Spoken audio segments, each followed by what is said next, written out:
Good afternoon, members, and welcome to this afternoon's meeting of the Streets and Walkways Subcommittee. As members are aware, the public element of today's meeting is being recorded, and those participating in the meeting have given consent to their inclusion. The recording will be available on the City Corporation's YouTube channel following the meeting, and it shall be retained for up to 1 civic year. All personal data will be processed in accordance with the Data Protection Act 2018, and for any further information on that, please feel free to contact us. Chair. Right, welcome. Start with the members' declarations. Anyone got any declarations? No? Good. Apologies. Oh, sorry, apologies. Those I've received from Siobhan, Deborah and Alison.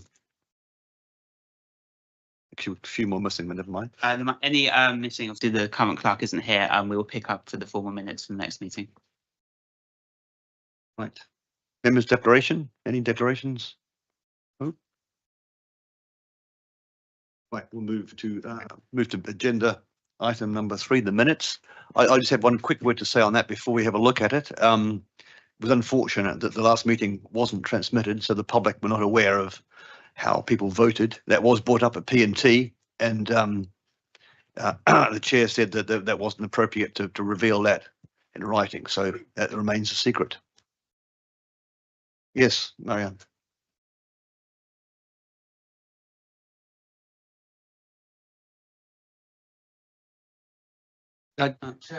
Tom? I didn't quite. Yeah, I wasn't there, Tom, so to say what you said. The standing, and bear in mind I wasn't there, was that no one asked for a recorded vote at the time. Because we weren't aware it wasn't being broadcast. But even so, it's quite hard, I would suggest, from a recording to see people's hands. So the only way to formally work out who voted how, formally speaking, is to have it recorded. And because that wasn't asked for, we can't ad hoc then just start, other than doing what Marianne's done and saying today what they did. So I think we're kind of slightly splitting hairs, but no one at the time asked for a recorded vote, so that's the reason it wasn't written down. Okay, Tom, so this is just for my education and others, I guess. So that means that anything is contentious like that, where we think it ought to be recorded, we have that discussion before the vote.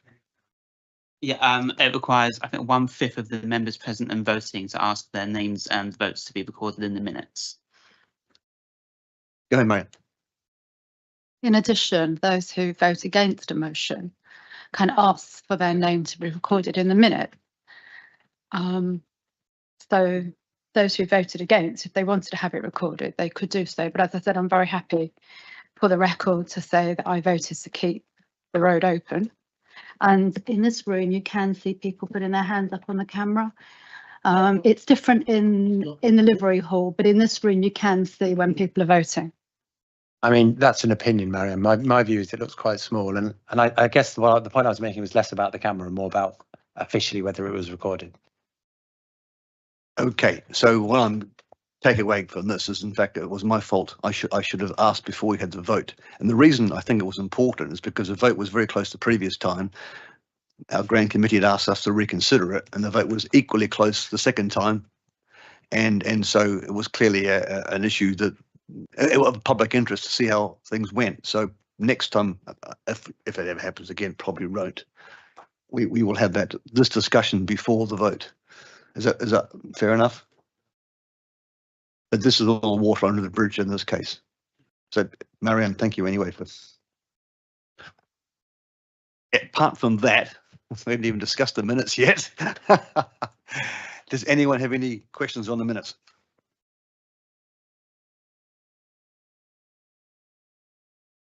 All agree? Thank you. Item 4 is the report on 65 Gresham Street. Right, I think this is the one item officers need to describe. Thank you, Chairman. So the report in front of you today is a options report regarding the development across the road at 65 Gresham Street. A report was brought to this committee in May last year, which set out 4 options, and it was agreed to carry forward two of those options, one of which was the full pedestrianisation of Aldenbury Square, yes. Apologies. The other developments at the top of the road, keep getting them confused. And the second option was a a less forceful intervention, which would still allow traffic to go through, but continue to widen the pavements and relocate the parking. This report brings forward the further investigations that we've done on both of those options and seeks for option 1, which is the full pedestrianisation, to proceed to full detailed design, which is in line with the developers' wishes and fully funded through the section 278 into its full detailed design for a further report to come back for authority to start work. There is an error on page 17 in section 2 in the second bullet point, where it says finalise a section of the 278 agreement with 2 Aldermanbury Square developer, and it is supposed to be 65 Gresham Street. The project manager worked on both, and we missed that before that went to publication, so apologies, but that does need to be changed. But the decisions that are being requested are on page 18. And basically, we're just looking for the agreement to move forward with the pedestrianisation option for the final design. So, Gillian, just to repeat the question we had during call over, just reiterate the public consultation issues, not issues, what you're going to do and what's been done. So we'll be looking to do some further engagement with the local area. We've already been working with obviously Guildhall facilities, security, etc. And obviously with the developer, we've been in contact with buildings in the surrounding area that we know use the parking areas, so we can understand where the relocation of that parking needs to go to. We've spoken with ward members, the church, and the Lord Mayor's Show, yes. So we've got a lot of detailed information that we need to pick up in the detailed design of how all of those things are going to pull together. But we will continue to do some engagement, and there'll be statutory consultation on the traffic management orders related to the closure.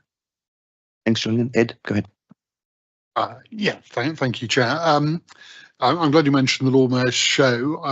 I have been asked by the chair of the Lord Mayor's Show Limited, who happens also to be the alderman for the ward, just to clarify the feedback you've had from the pageant master.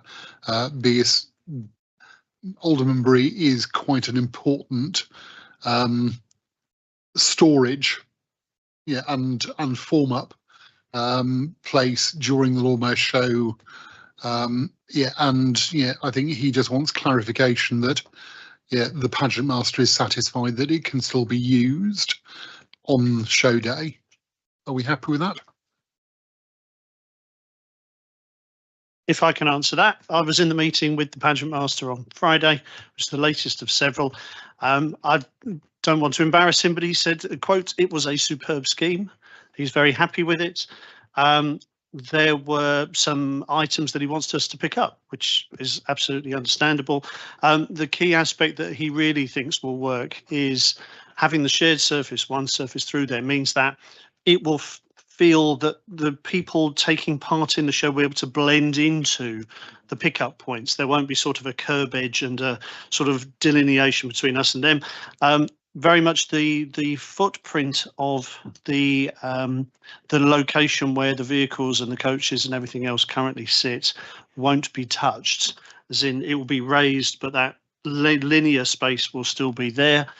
We talked about things like surface treatment. Can we come up with something that means we don't have to sand it, those sorts, that level of detail, and just making sure that the planters that we're adjusting at either end can be absolutely navigable. But he was very happy to be able to say he was going to take it away and talk to the various parties within the show with a positive spin to it, and we will have further discussions once we get through this stage to look at that very level of detail design. Chair. Thank you, Ian. Yes, sir. Thank you. Is it designed to be permanently pedestrianised? I think it could be just an indicative design, but I think it's lacking. I think it's rather barren landscape. I think we could, if you're going to pedestrianise this completely, rather than it just being vehicle mitigation measures with some stone benches, which wouldn't really encourage people to dwell very long.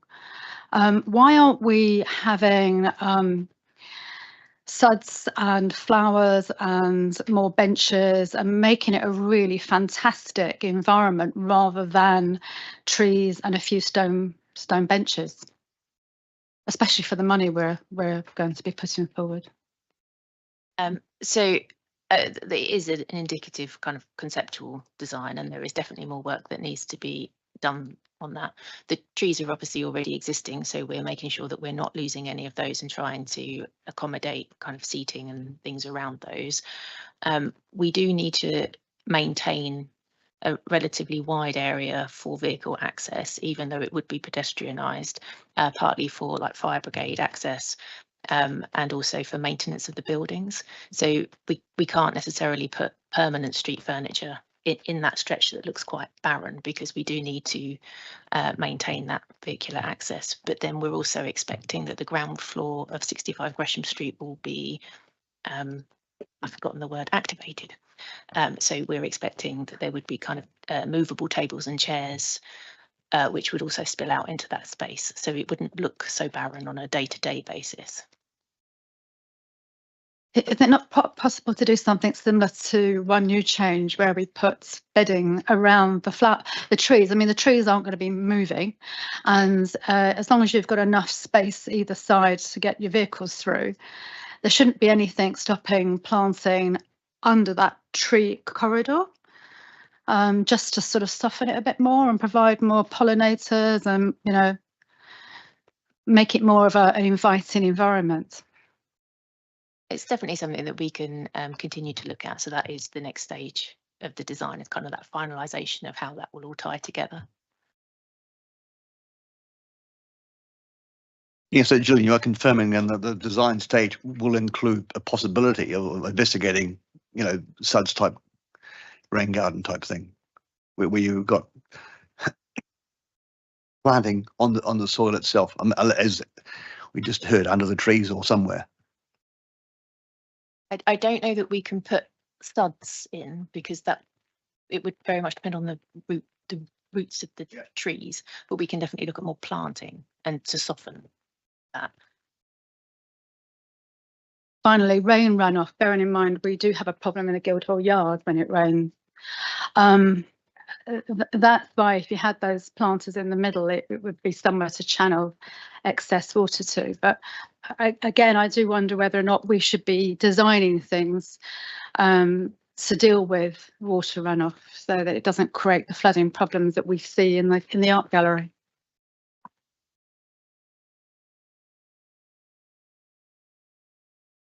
I think those sorts of things will be picked up in the detailed design, because by moving to a level surface, by that we mean one level, not necessarily flat. It means that all of the levels, what is currently carriageway, have to be redesigned to make sure that we've got the falls that make that happen. So that would all be part of that design. Can we do that just by creating false flats, or do we need to be slightly more innovative? So we'll pick that up in the final stage. Will it all be coming back to this committee, or?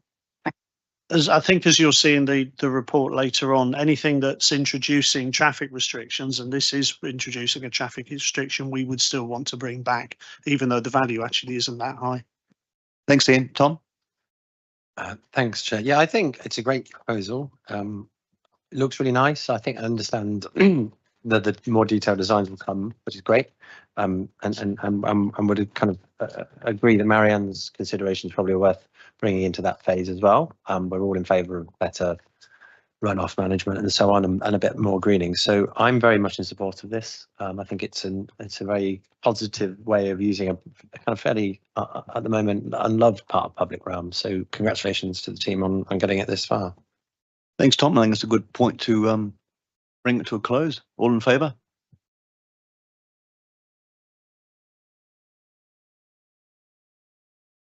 Thank you. Item 5 is a report on the Fleet Street Area Healthy Streets programme. Right. There's nothing really new here. I've got one point on 100 Bridge Street, but let's let members ask any questions they have. I mean, and yes. Strange enough, the same member with the same interest, being chairman of the Lawmere Show Limited, has asked me to seek assurance that the pageant master will be consulted on any changes to Fleet Street that may affect the Lawmere Show route.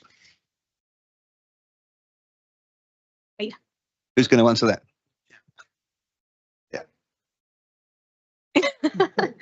I need to answer the question. Good. Yes, no, thank you. That's a very helpful question. And the response is yes, we will be reaching out to the pageant master to discuss the scheme. Tom?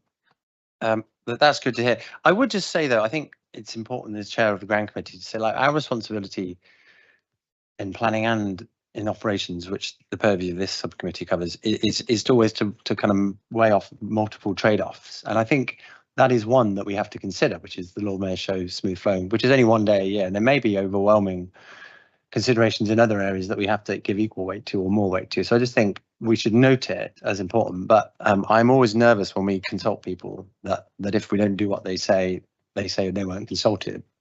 But actually they can be consulted and not agreed with. So as long as the sufficient level of proportionality is applied to those kind of conversations, I think that's fine. Marianne, go ahead. Thank you. I'll just add to that I think the reason that the pageant master is required to be consulted is, as we narrow roads, we reduce the capacity of the show and the size of the vehicles that are actually able to participate. So, the huge carbine harvesters aren't able to go through some of the roads now. And we had a complete gridlock when we came back after we did Bank Junction, where we couldn't get round the slight S-turn in front of Mansion House. And it held the whole thing up. So I think it's better to consult and design with knowledge than to design and then have a problem. But my question was actually going to be about Transport for London's road, where we have the Fleet Street corridor and we're looking at that. But how can we engage TfL in Ludgate Circus itself, that junction, so that whilst we're doing the corridor, we're also really tackling that rather dangerous junction? Thank you. Officers.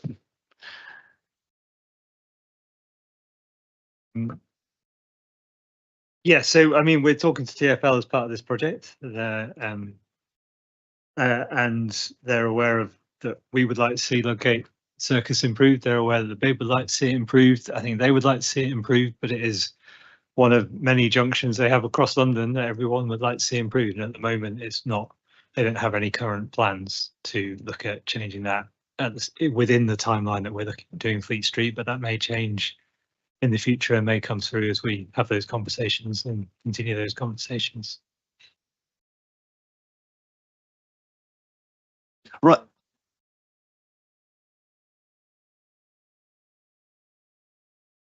Because that area has been dug up, redug up, dug up and dug up. And I think to deal with traffic management, people need to start combining resources and working together in co-partnership.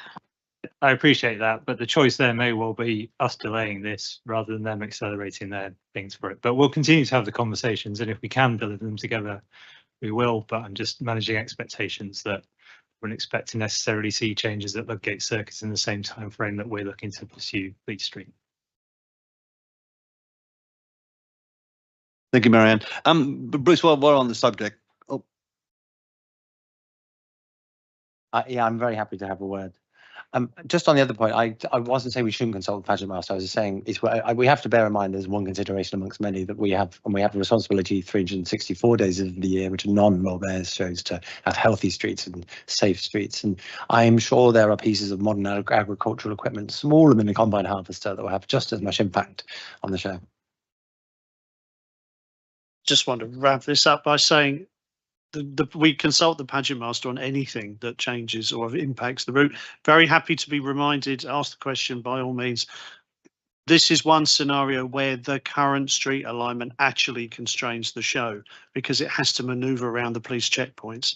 What we're talking about in conjunction with the police is taking out the checkpoints. So even though the road width will narrow, it will actually improve not just the show, but also the ceremonial route for all the other things that come from Westminster to the cathedral. So it's all part of that thinking. Thanks, Ian. I think that answered that question. I just got one point to make. I mean, it's not expect any answers, but one of the discussions we had at Cordo was about 100 Bridge Street, and one of the things the 278 was going to do for that was to put some planting of perhaps a seat on the pedestrian bridge across the railway, and it turned out that that's not happening because there's some ownership doubt. So, I mean, this is effectively public realm. I think it does come under this committee. I just want to make the point that we should try and sort these things out and as well as we can, because this who owns it is so we can't do anything. I mean, we did have the same issue with the Undercroft, which is a massive public realm, and now it turns out we do own it, thank goodness. So that's okay. But this is just an example. I'm not sure what we can do about it, but it just seems odd. Just seems odd. I mean, property is so expensive and public realm is so important to us, and then to have a piece of public realm, effectively, it's very, very wide. You know, you're talking about it's a big wide area. Who owns it? So we can't put a plant on it. Or it just seems kind of odd. Yeah, I think unless my colleagues have had a chance this call over to have a look into this, I think that we're going to pick this up. We're planning just to see what they're aware of. It sounds strange, but this isn't the only place that I can think of where ownership of typically a structure is in doubt. It's not normally highway, walkway concerns, it's ownership of a thing, if you see what I mean. So there was a huge amount of time spent trying to research ownership of the Riverside Walkway and the River Wall and where it came from and where it landed. So this is the fact it's going over the railway, I suspect, is part of that issue. I think the key thing is to see what was included within the concept around the planning process and whether that's there is anything still flowing from that or not. So we'll look into it and come back to you. Yeah, I agree, and even if there's nothing coming from it, because that was not a commitment, I just think it would be good to sort it out, because it is a piece of public realm, effectively, and there's no way the footfall across that needs all that space. So it is space that we could do something. Yeah, not plant anything, but put pots or something. No more questions. Are all in favour of all good? Thank you. Item 6 is a report on 6 to 11 Crescent, a section 278 agreement. Any questions on this? I'm not going to get members to officers to present. It's too small. All okay? Fine. Thank you. Item 7 is a report on 10 to 16 Beavis Marks. That's the same. Any queries? All good? Item 8 is a report on project and programme reporting following the portfolio management framework adoption. Right, I think officers need to present this one.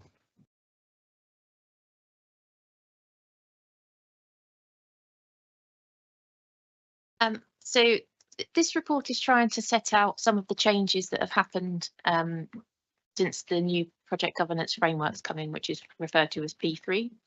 And this looks at providing more delegation to officer-led boards. So this paper is setting out kind of the new tiering system to which projects fall into when they're first initiated. And essentially tier 2, 3 and 4 projects remain within committee structures, and tier 1 reside with portfolio boards. Within the kind of city operations portfolio, we only have tier 1 and tier 2 projects as it stands. So a large portion of the projects that used to come here will now be considered at the portfolio board. And there's a list of projects in the appendix. It's 1, yes, appendix 1 that sets out the projects that would be retained at the committee level. We have set out in this that the intention is that programme level reporting will continue to come to committee so that you will receive an overview of the programmes that we are working on, and that includes the area healthy street plans, such as the one that the Fleet Street one that you've seen today. Any major projects that fall within the tier 1 through the tiering system will automatically come here. But then anything with traffic restrictions will also come to committee so that there's overview of those projects. But everything else would be seen currently by the Environment Portfolio Board. Just going back to the recommendations, there is an outstanding delegation that is not currently in the scheme of delegations, which is related to the 2 projects that we've just seen, which at the moment officers don't have the authority to enter into a section 278 agreement. So anything currently that is going to the Environment Portfolio Board or which is too small to become a project, we would still have to bring to committee for that authority. So we're seeking that delegation to be made on a more permanent basis so that we don't have to bring those 2 sorts of reports back on a more regular basis. But that's largely. Gillian, that's good. Does anyone have any questions on that?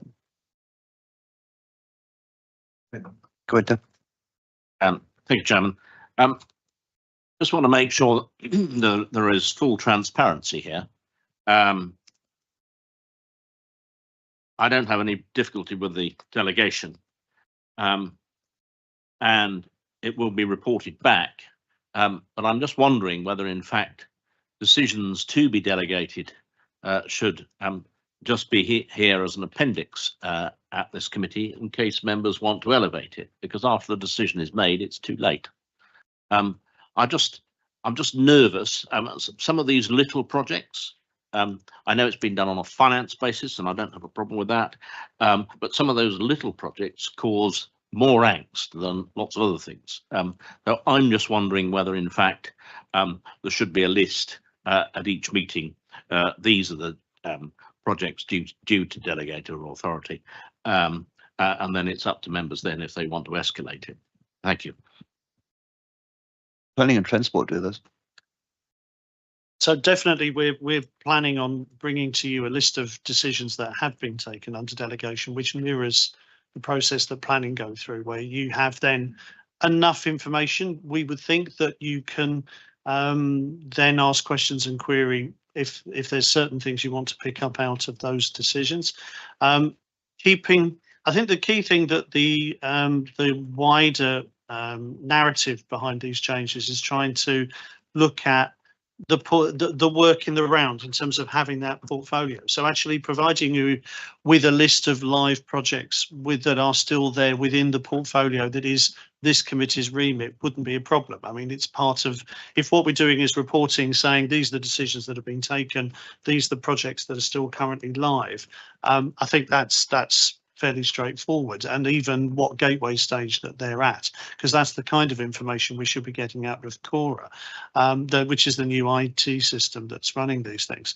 I mean, we are at the moment exploring what information that's going to be able to provide to give us that overview of what is happening within the remit of city operations, environment as a whole, and the different committees that we serve. So we're intending to explore how best to keep members of this committee informed at that portfolio level as to what is going on.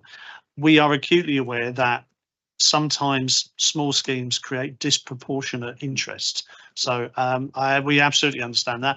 I think at the moment, our feeling is that they tend to be related to traffic restrictions, which is why when you look at we've created in a context of political interest, that third category in that list of projects. So that interest around 65 Gresham Street we just had here now, the tiering procedure isn't just on money. It is about sensitivity around impact, about consequence.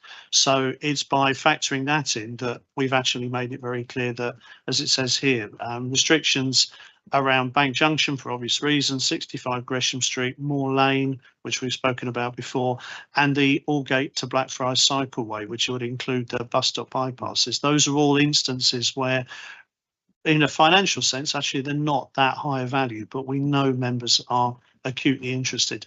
I think there is a mechanism whereby we can change that tiering to elevate things from delegation to officers back to this committee, I think perhaps the steer I would give you is that the strong steer from projects and procurement sub and from the court was that should be by an exception, rather than thinking that everything should be escalated back up. Otherwise, we'll end up back where we were before. And the idea is to say, we want you to see the breadth of what we're delivering, and we will still be engaging with ward members, and we will still be engaging with you. We may just not be doing it in the committee. That's perhaps the best way I can describe it. But we're in a new process that's still bedding in. Thanks, Ian. Just if I understand Tim's question, it's actually not quite the same as planning and transport, because in planning and transport, we get a list of delegated decisions. You can't go back and undecide any of them. So you're looking at having an opportunity to pluck one out of that list that hasn't been decided and elevated that wasn't otherwise going to be elevated. Is that what you're saying, Tim, or asking for? Yes, I mean, what I'd suggested was that we have a list before they're delegated, but I can take Ian's point. Perhaps there should be a pause before the delegated authority is implemented. So it could come back to this committee having those decisions made, but until the committee have agreed or they don't want to elevate something, then they'll just go through after that. I think that might be a compromise. We'll have a think about what we can do. Because what we're going to be looking at this quite long list of projects is working out where the next gateway is going to be, what it is, and when it may be. So it might be something that we're able to provide that information.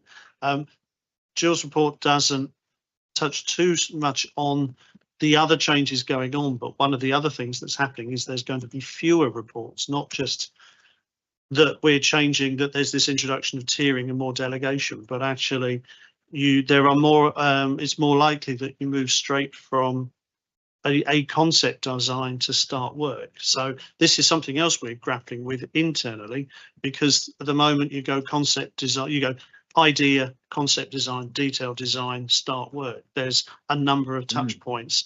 Here it could easily go, you've got a concept design, now we start work. And what we are acutely aware of is what normally happens in between those two stages is a public consultation, which we then need to reflect back on, and how that process is going to work.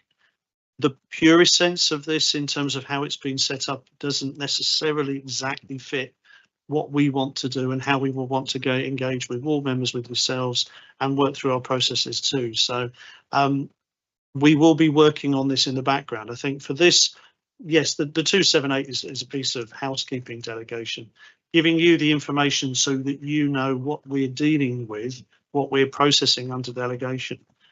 Is something to find the right balance, where we're still respecting what is supposed to be the direction of travel, while still providing you with enough oversight of what's coming that you can exert that oversight when you need it. And I have to say, this is a conversation we will be picking up with the chair and deputy chair of this committee going forward. Yeah, because I mean, one of the things I can easily see is inefficient is us agreeing to a project as it goes through all the gateways. Well, it hasn't really changed very much. We're just going through a formality. But on the other hand, agreeing the concept and then agreeing after the public consultation seems quite important. It'd be odd to have a public consultation and then the committee not to consider the consultation, because the consultation can itself be interpreted. I mean, you can't have a consultation where every single person who answers it is from an interest group, and therefore that needs to be interpreted by public-facing people. In terms of how the governance is set up, it doesn't have to be. That is the position that we're at. And I have to say, at the moment, I have delegated authority to consider things like objections to traffic orders. So there is already an existing protocol that allows discretion to officers in the face of objections or major issues that come out of public consultation. What the expectation is us to judge the bar beyond which we then have to bring it back to committee. So that delegation is already out there. So it is it's a brand new world we are in, where there's fewer gateways and more expectation that, I put this in the it's meant of members and committees, trust officers to exert the delegated powers they're given by the Court of Common Council. That's where it derives from. But that engagement, I would like to think this committee, chairman and deputy chairman, would trust us to know where we are getting into difficulty. And it's not just a question of allowing officers to do what they want. We need the top cover. We want the top cover when we're dealing with something that is controversial, where we are saying we are aligned with the members of this committee in terms of what we're doing. So if we are getting into a place where we feel we're going to have controversy, it's far more likely we will be the ones saying we want to bring it back. That's really what I can say. Yeah, Just to reassure committee, all those ones that Jill's got on that list that are in that bundle that are not currently brought up, there isn't anything in there that's immediately leaping out. These are genuine local area public realm enhancements that you see, you comment on, and we crack on with. It's just trying to find how we can still draw out those comments without bringing a gateway style report to this committee, and we just work that through. Thanks, Ian. I think that's good. Do you have one more question, Marianne? Yeah, go ahead. I do. We used to get a list of reports, a report that would list all the section 278s and a bracket of their budgets. So planning and transportation, I think we used to have that once a year, and it used to come to streets and walkways so that we were aware of projects which were building up. I mean, most section 278 work is pretty normal, as we've seen with those two previous reports. And they need to be executed quickly when the developer forgets to tell planning department they're about to open in a month's time, and then start screaming that we haven't done a section 278 work. So I appreciate the need to expedite it.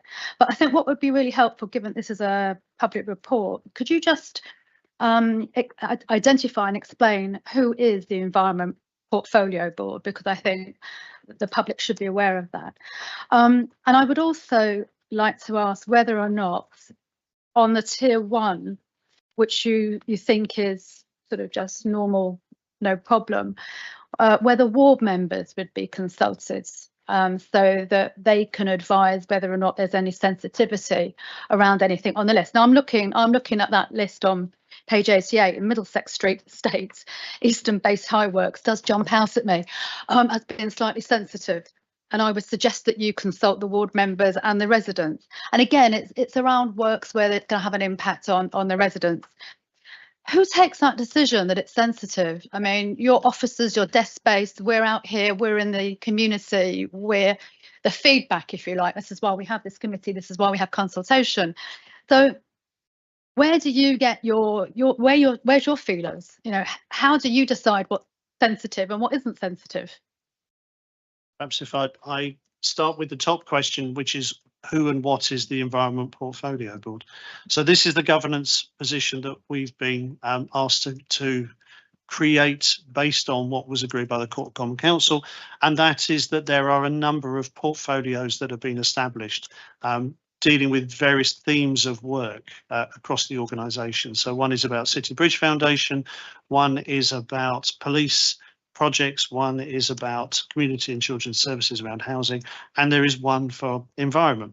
So that is chaired by Katie Stewart, the executive director, and it is effectively a version of the senior leadership team of the department, with Chamberlains, with the project management office as well involved in that. In that room is probably around about 60 or 70 years worth of experience of working in the city. So if you're asking where is the experience in terms of what the issues are at a local level, it's that level of experience is being applied to that. That's the expectation of the procedure that we've been given. But as I've explained, the process that we're looking to replicate is to, what's the best word? Engage with, through the current process that we have, our chairman and deputy chairman, to double check, to sense check that where we believe we're at in terms of those criteria is actually where we're at. So that in terms of saying the themes that we've looked at, we are confident that we have captured the very broad themes of what members are interested in. And the key thing for this is about delivering something that does actually speed up decision making, that when it's not always apparent in this committee, but the weeks that we go through to try and get the committee report signed and sealed to land here and then to land at Project Sub, and originally go back to RASC. That was also part of the process. It would sometimes be 6 months between putting a pen to paper and actually getting the money in the account to do the work. So this is all trying to deal with that kind of problem. But we are looking to make sure that we engage with ward members and that we sense check that decision about whether something is sensitive or not through the existing engagement process that we have with our chair and deputy chair. Thanks, Ian. I think it's Marion. I think we've had enough on this. Given you just said that you would check with board members on your tier 1, can we have that written into the description so that it's not lost in the process? And I appreciate your 60, 70 years of expertise, but Ian, you're half of that. And so, you know, it's making sure there's something that's replicable and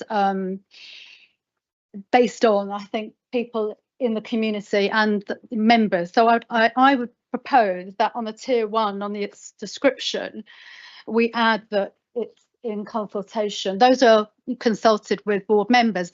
If it's a case that it's a list of things for your information, you know, flag up anything you think could be sensitive. Bearing in mind, you've said you want to ensure that officers don't take the flak for missing something. I think that would probably be the best way forward. So I would propose that if somebody wants to second adding that to the description. But before we go there, is it even possible, because this document has already been presented to court and we've had lots of meetings about it, not just speak Walkways, but court in general, plenty of opportunities to come up with an idea like that already. So, I mean, is this even in our control? Because this document's not just us, is it? He is going to consult with ward members. I'm just making sure that it's written in there so it's crystal clear and it doesn't get lost in the wash. So I can't see why it'd be a problem. What I'm saying is that we will engage with ward members as part of the public realm design changes that we're looking to promote. That is what we do at the moment. It is reassuring members of this committee that the fact that we are doing stuff under delegated authority does not mean we are walking away from our existing processes to engage with ward members. That is different from saying we're going to engage with ward members to determine what tiering process this should be. That would be something that goes beyond what was agreed by the court. I mean, point 5 in the recommendation is to approve tier 1 projects. You can vote against it if you want, Marianne. We're having a vote on this now. Not to vote against it. I just think it's to ensure that members are consulted on those tier 1 so they can identify sensitive projects. Yes, Edward, go ahead. Yes, Chair.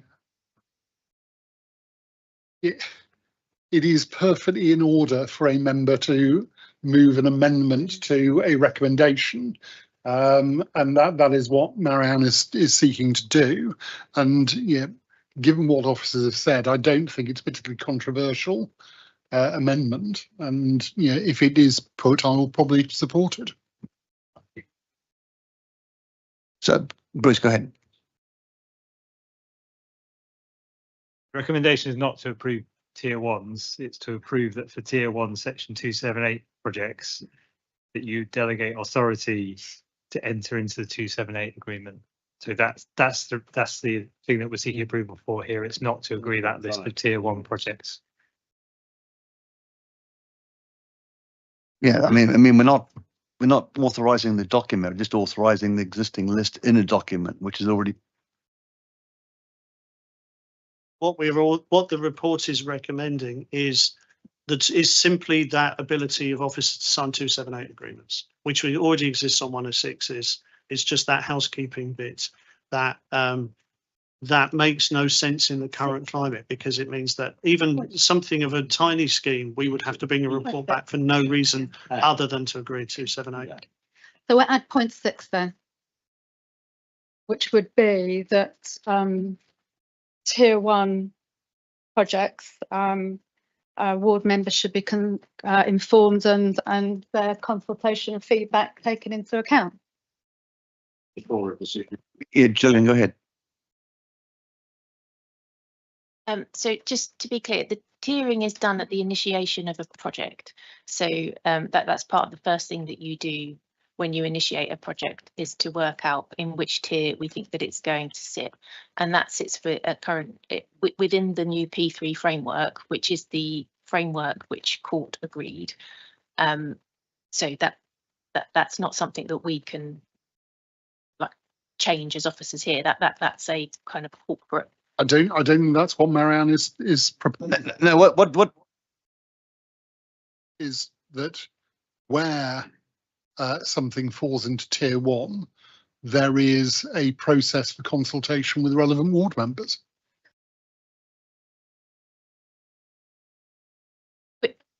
Which is what Ian said, that we would continue to do. Yes, but I think what Marianne is seeking to do, which is not unreasonable, is to place on the record, in the minutes of this subcommittee, that is the procedure that will be followed. It's wonderful to hear that officers intend to do that anyway, but at the moment it's at your discretion. Whereas if this subcommittee made a decision that you must consult, then you must consult. It would no longer be discretionary. Mercy, you've got something to say? Might it be reassuring if you were to describe exactly the scope and quality of the member consultation that already exists? Because I think if we can be assured that at that stage, ward members, there's a kind of standardised way of seeking consultation with members, it covers the information that they want to know and will help officers deal with questions of sensitivity and difficulty. That might clear up some of our reservations about this, as in terms of how, because I think we're talking at slightly cross purposes, aren't we, at the moment? So yeah, in your opinion, is the quality of ward member engagement sufficient in gaining that kind of? Thank you, Mercy. Ian, you can answer that. Can I cut through this? Paragraph 15. If members want to put a recommendation that relates to paragraph 15, I have no problem with that. The last sentence is engagement with local ward members will also continue regardless of the tiering of the project. So that is what we are currently doing. That's what the report says. We will continue to engage regardless of the tiering. So even if we haven't got into it, but there are tier 0 projects that are so small that don't even reach project level 1, which doesn't even need the portfolio board to agree. I have the authority to agree them. We will continue to engage with local ward members. So if you wish to recommend that we do that as per that word, it is engagement. We're also careful difference between engagement and consultation. That engagement with ward members will continue. So is that enough, or do you want to move this paragraph to the front of the page? Because that's kind of what we're asking for. I can find. Go ahead, Edward. Go ahead. Can I suggest that what we do is we add to the recommendations of paragraph 6 that the subcommittee endorses the commitment in paragraph 15 to continue to engage with local ward members. All in favour of Edward's suggestion? Very good. I think we've. That was lovely. That was lovely, Edward. Really, really good. Now, can we all also now be in favour of the overall agenda item after doing that?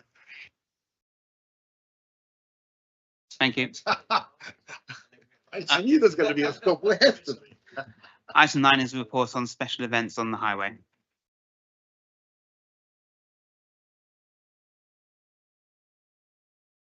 I'm happy to say a few words. We have a sports director here. Hey, hello. I'm just say this is annual reports. It usually creates some interest, mainly because it just brings sports and events on the highway to members' interest once a year. It's most of the same information. The vast majority of major events that we have are delivered really, really well, and they come back year after year, and we welcome them back. We are always keen to push them, though, to say you could always do a bit better, whether that's in terms of public engagement or minimising disruption. The key aspect for this year's report, as it puts out, mentions the ambition to bring the nocturne back. We are looking at a Friday and a Saturday. The Friday is a really interesting concept. Now that we are in the world of Destination City and wanting to activate our streets during the week, we welcome it. I think it's a question of finding a route that everybody's comfortable with, but we now have one on the table. Before I pass over to my colleagues, say there's anything further to have on the sports side, we have been informed that in 2017, we have the Tour 2027, 10 years later, I've been here too long. 2027 Tour de France Femme, Women's Tour de France, will be coming to London, stage 3 time trial. We do not yet know whether it will come to the city, but it's not an unreasonable assumption to say it will come to central London.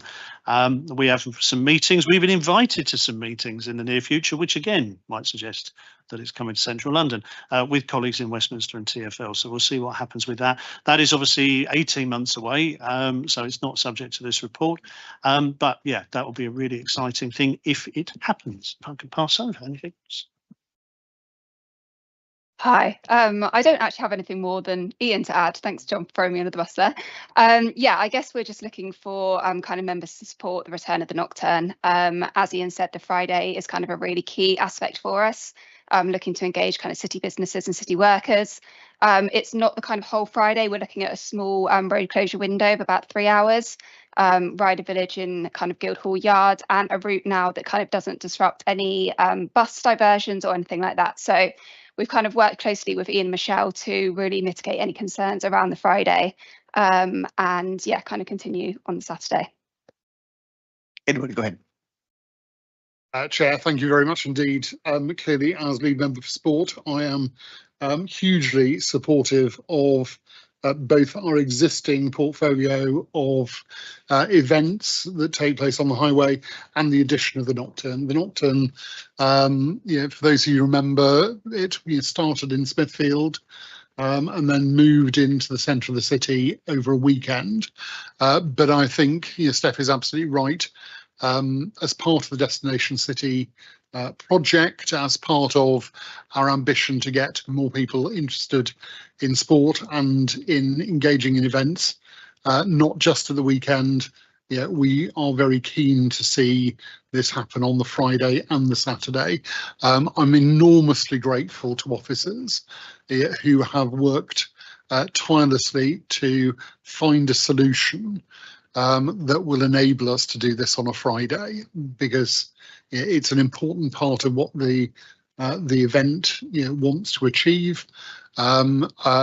We did struggle with TfL when the original proposal came forward, and I think what is now proposed is a really helpful compromise, and incredibly grateful to all those who've made it happen. So I hope it will enjoy the support of members. Thank you.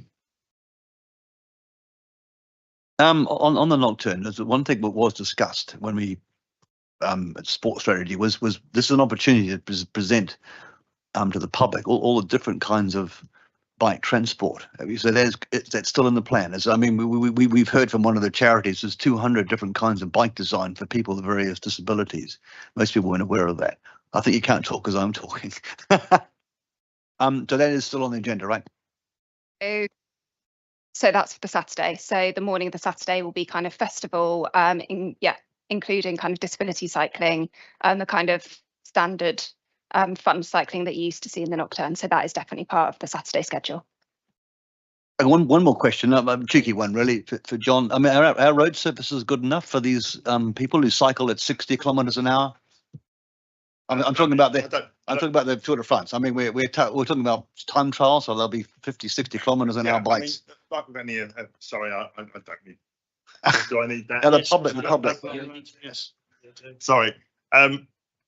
Yeah, I mean, like with any special event that's taking place on the public highway, we would do a inspection prior to that anyway to ensure that the condition of our network is suitable for the event that is taking place.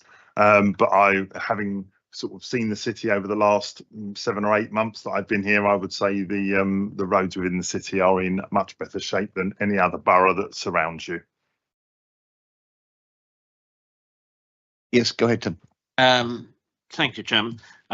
This came about last year, but which event it was, I can't recall, but one of the events went through Leadenhall Market, and there was an issue whereby the management of Leadenhall Market have now introduced markets on a Sunday. The issue here was that there was a whole load of people moving through Leadenhall Market. I don't know whether they were walking or running, but obviously mixed up with the stall holders. It looked like a left hand, right hand, didn't know what was going on. So can I just raise that? And if you've got any event which you're agreeing to, which is going through the middle of Leadenhall Market, you might just check with the management of the Leadenhall Market to make sure that they're not having some event or stalls, because the two don't mix. Thank you. You have a response? I think if I could say the left hand, right hand metaphor wasn't necessarily on our side, but I'm aware of that. So yeah, we engaged with one part and the left hand didn't talk to the right hand. So but absolutely, point taken, reiterate, absolutely. The market's going to be available for this, and it brings a lot of interest and footfall and all of these things. It needs to be coordinated with everything else that goes on in the market. Absolutely. Thanks, Ian. Otherwise, no more questions. All in favour? Very good. Nocturne's on. Right. Item 10 or 11 haven't got any for information. No questions I don't receive. Not that I've seen. Right. Brings us to item 12, and Jackie's got 2 questions. Thank you, Chair. So I've already raised this with Ian, but we thought it would be really important to have this as a recording so that we can share this with residents. So I want to know if it's possible to reassure our many resident as well as our visitor and worker cyclists that we can ensure cycle route diversions are given the same consideration as motor vehicle diversions. I'm particularly referring to 4th Street with multiple signs but very little signage for cyclists. And we've also now got the work on 1 London Wall with a diversion, so I think that's really important. And then also West Smithfield, which is closed again, with residents reporting no further information. That's my first question. Do you want to answer that first, John? Yeah, in relation to diversion for cyclists, within our traffic management team would work within the traffic signs manual, which is a temporary road diversion book known as the Purple Red Book. Unfortunately, cyclists within that red book aren't necessarily part of the diversion scheme. However, under the traffic signs manual, which is a larger book which it refers to, there are ways in which we can divert traffic and appreciate the use of lanes for cyclists. Around Smithfield, because I've got some information on Smithfield, there was an audit carried out in November 2022 because it's the ongoing diversion of cyclists around Smithfield is a common occurrence because of the work going on with the museum.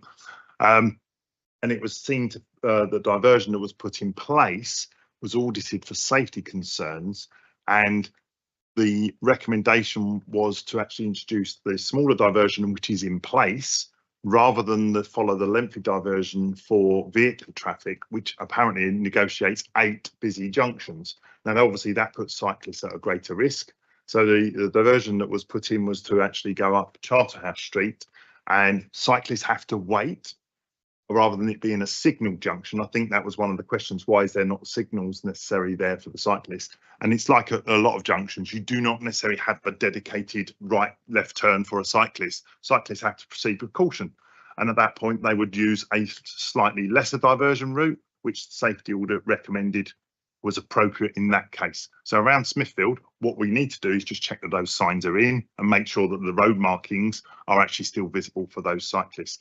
But on the other sites, I will be getting officers to make sure that they do an audit and make sure that there are signage available for cyclists. And we need to appreciate those as not just cyclists, but our pedestrian wheeled users as well. You know, we've got to make sure that things are fit for purpose, but also safe. So, yeah, you know, likewise, we have to appreciate all forms of transport out there. Yeah, and just to reiterate, One London Wall, obviously cyclists now mounting pavements because there isn't that signage. So I think that's also an important point. So thank you very much. I have one other question. Thank you, Chair. So this I think is to you, Ian, or to Bruce. So I just want to thank you for the update on the 2-week enforcement action that was targeting abandoned dockless bikes. And that was between the 19th and 30th of January.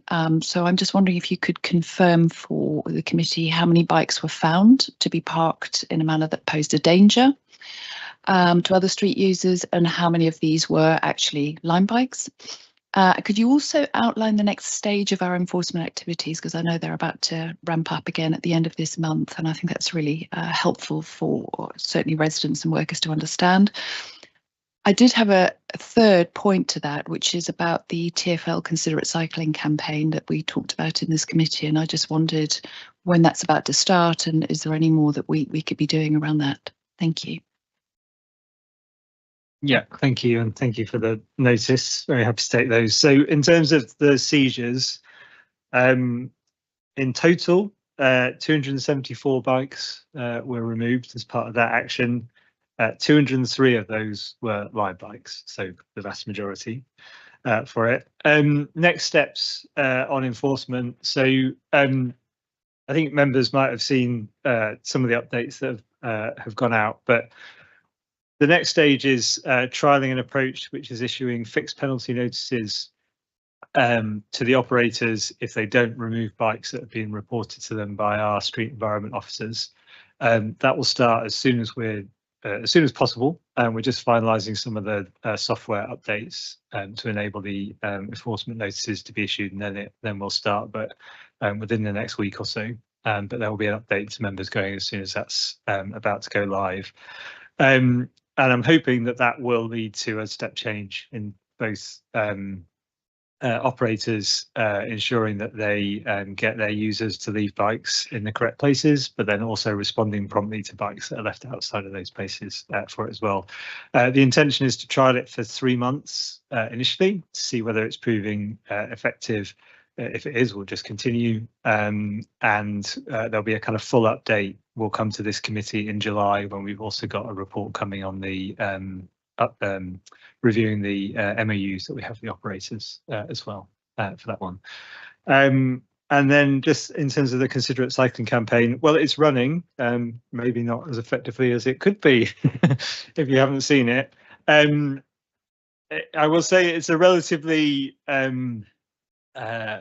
it's largely a social media campaign from TfL on that. We've, as I said, our aim was to amplify that, which we have been doing.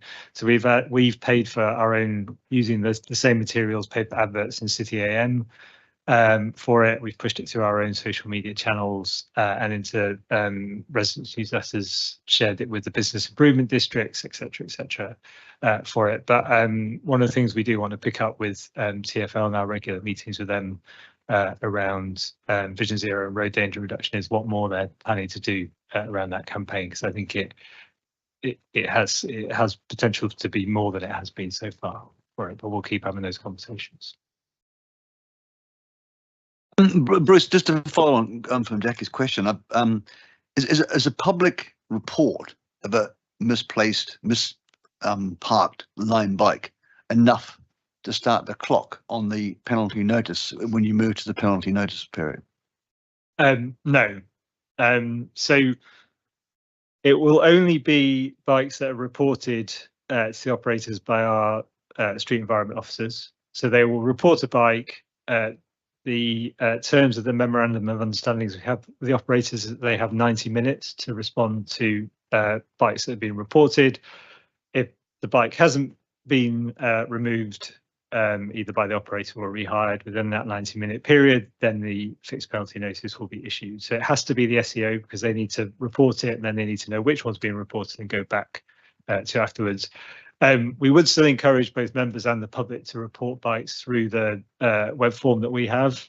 2 reasons for that. One, that report will go directly to the operators, so it triggers them responding to it in the usual way as well. But also we get all of that data, so it allows us to identify if there are hotspots where we then want to target for enforcement through the SEOs for it. So Bruce, those reports, they are, well, I remember asking this before, they are sort of registered with a number and a clock. So the person who makes the report has got a number, they can see whether the report was acknowledged, and they can pass it on to, for example, a member to say, I reported this bike, this is my reference. Does that exist yet? I believe what happens is you get an email confirming that you've submitted the report, so they can certainly send that to us. But we see those reports when they get sent as well.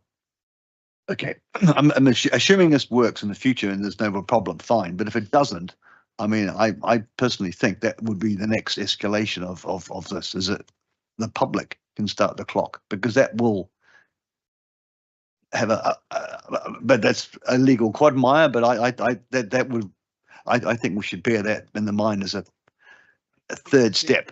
There's the legality of it, but there's also a resourcing issue, because then what you would need is, as soon as a member of the public had reported that, we would need to have a member of staff who could then go out to that for it to check whether the bike has gone or not for it. So there's lots of challenges with having looking at that.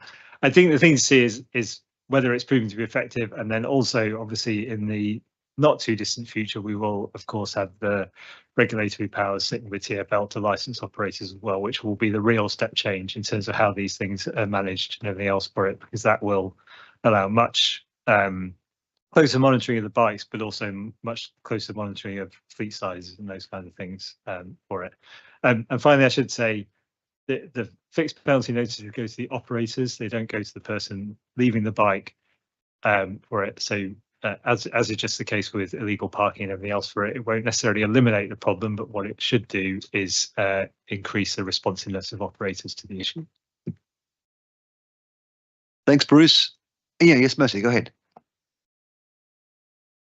I just want a line very forthcoming with their own information about hotspots and areas where bikes are frequently knocked over, because presumably they have it their side. And a resident just reported this morning an entire Smithfields pavement kind of blocked with hundreds of bikes fallen over. That must be something they're really aware of their side, presumably. Do they give you maybe a monthly report of areas that might? I just wonder what the back and forth is. Yes, they do. They give us information, and we set out the information that we want from them in the memorandums of understanding that we have with them. And they could be more forthcoming, and that's an ongoing discussion that we have with them. And that's one of the things we'll be covering when we come back in July is the some of the challenges around data for it. Tim, go ahead. Thank you. Can I ask Bruce, as this is only to be reported by officers currently, does that extend to the bid representatives, people with the bowler hats who wander around? Are they included within that? Because their eyes and ears, I've saw 2 this morning, they could easily report them when they're wandering around. In terms of reporting for the purposes of potentially issuing a fixed penalty notice, no. They don't have the legal powers to issue notices. That's only street environment officers. In terms of completing the web form so that they report bikes to operators and we understand that and we get the data from that, they do that already. So that is that's one of the things that the bids ambassadors do already for that in terms of actively reporting bikes. It's a good idea, Tim. We should think about that in the future, but it doesn't work. Well, as they're paid representatives, I don't see why they can't have the legal power to respond to do so. What's the difference between them and an officer? And I'm sure there's a technical definition, but I mean, I'd be helpful to know. So, I mean, what we're trying to do is automate the process. So actually what we're looking to do is that the SEOs have all of the software. This is what we're trying to do, is get all the software onto the system, actually onto their database from their phone, their way in which they're logging all of this. So it is a closed loop. What our problem is stepping outside of that closed loop, and just the web form is one thing. The fixed penalty notice system with an evidential level of quality is what we're actually looking to use.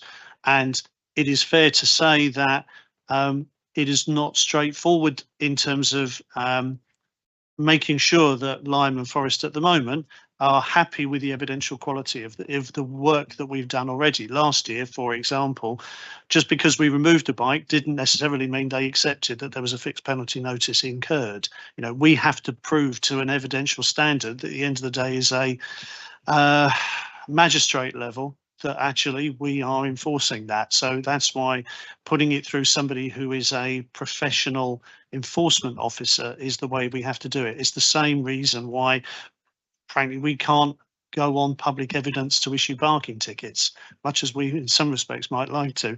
Just so somebody sends us a picture of a lorry parked on a footway isn't enough for us to issue a parking ticket. It's a similar sort of process. Marianne, go ahead. Can I just say thank you and well done for finally taking a really proactive approach. I think the public welcome it. I just wish we'd done it earlier, but I know that there's steps you have to go through, but I think it's most welcome. So thank you. And on that note, are we going to go on to, that's it, exclusion of the public? All in favour?